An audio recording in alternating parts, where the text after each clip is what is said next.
Recently, after the martyrdom of the greatest freedom fighter, Burhan Wani, Kashmir issue has become the talk of the town. Not just in Pakistani media, but the international media and the UN organizations. To divert such criticisms, India fabricated a story of surgical strikes in Pakistan, which Pakistan has yet denied. India has claimed to enter Pakistan and kill its militants. Has India succeeded in this strategy? What is the solution to Kashmir? Is there any chance of Kashmir's getting independence?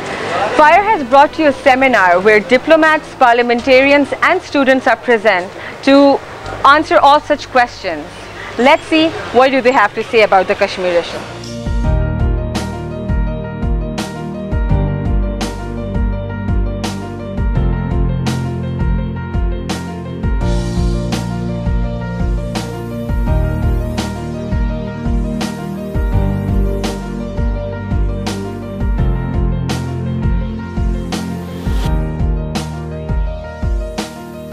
Ladies and gentlemen, we have with us Ms. Mishal Malik, who's the wife of the freedom fighter Mr. Yasin Malik.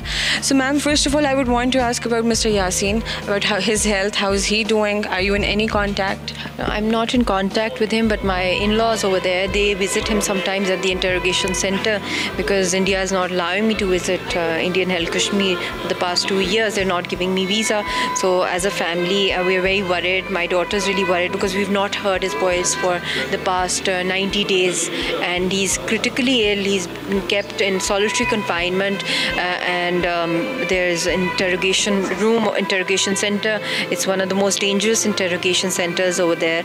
It's like a death cell, literally, and there's no window over there. It's just a hole from where the light comes, and he's not being given his life-saving drug over there because he already has a metallic valve, and then he's 3-4 stones have erupted in his kidneys because for 5 to 6 days he was not given water in prison. So it's a very, very dangerous and alarming situation for his health because the Indian state, they take him to the hospital to get his tests done. After seeing the results, that they're very terrible results, his health is failing, they just smile and they throw him back into the death cell. They have a very sadistic approach these days with the Kashmiri people, though they were never kind before also, but now the way they are pelleting people, they're handicapping them. It's like their people are dying every day and trying to regain their strength. We hope for the betterment of his health, and we always have our prayers.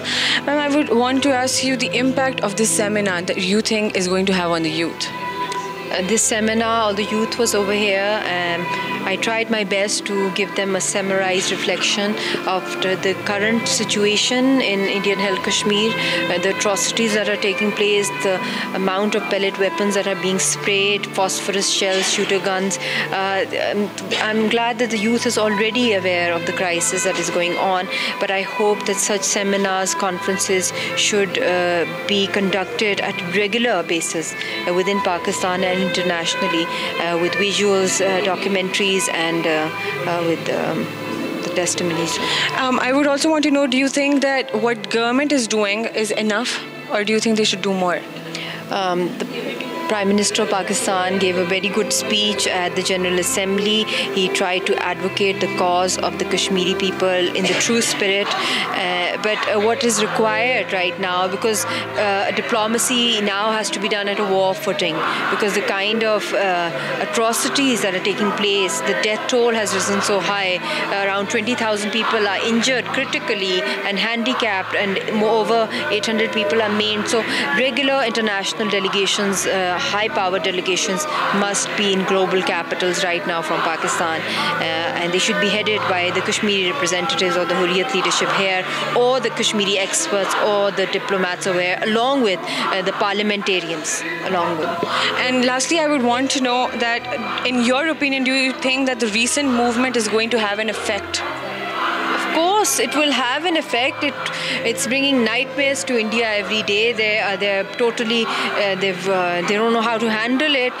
The kind of courage and the vigor that is being depicted by every Kashmiri on the road, every child, every man, every woman, every teenager, every elderly person. They're out on the roads. They're breaking the army curfew, though they have been given the orders of the army curfew as to shoot to kill if they're seen outside of their homes, or even if they open their windows. But they're totally fearless, and this is the defining moment, and the Kashmiri public is angrier than ever before, and every stone that they're hurling, because they are dispossessed, unarmed people right now, every stone that they're hurling at the Indian army, which is fully equipped with shooter guns and pellet guns and so many other weapons that they have nothing in their hand except for chanting slogans of Azadi. So they're challenging the writ, they're challenging the Indian authorities every moment over there right now.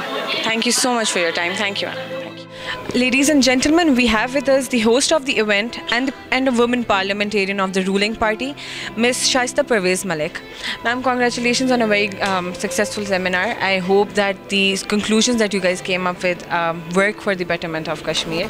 So I would want to ask, what was the purpose of this event?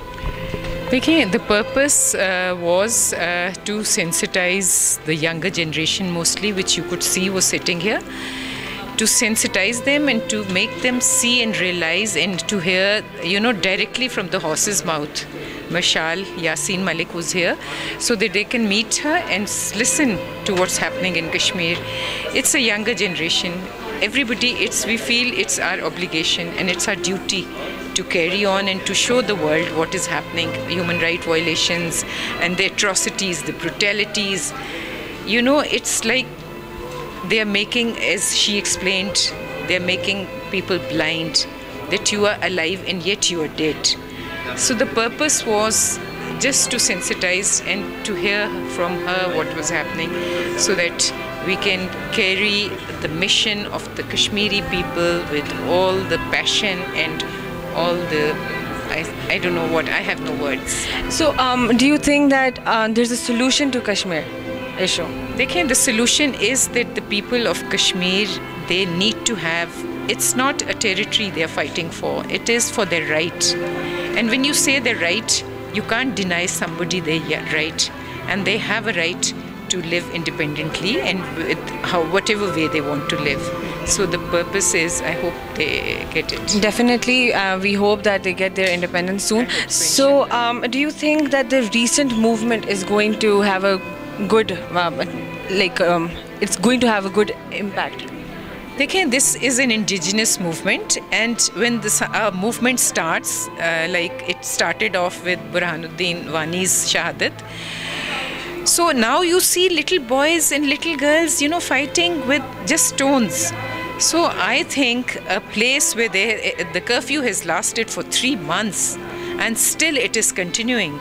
So I think this time round, they will have to think, and it will have to come with the rights. Lastly, I would want to know, do you think that this seminar is going to create pressure on UN?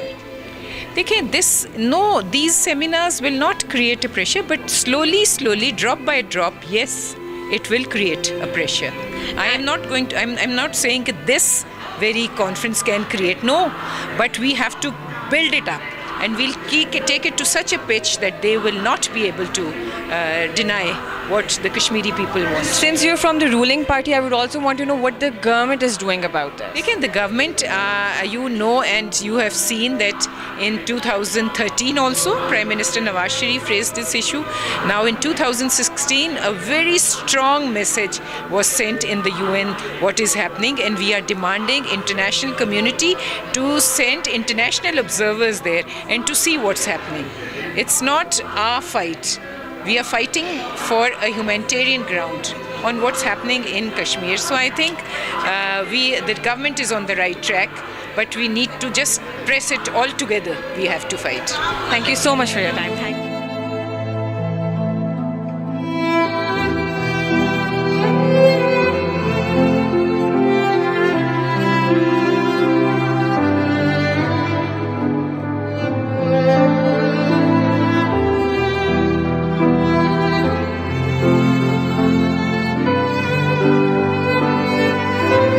With cameraman Salman, this is Shanzi Manaf, Fire TV, Islamabad.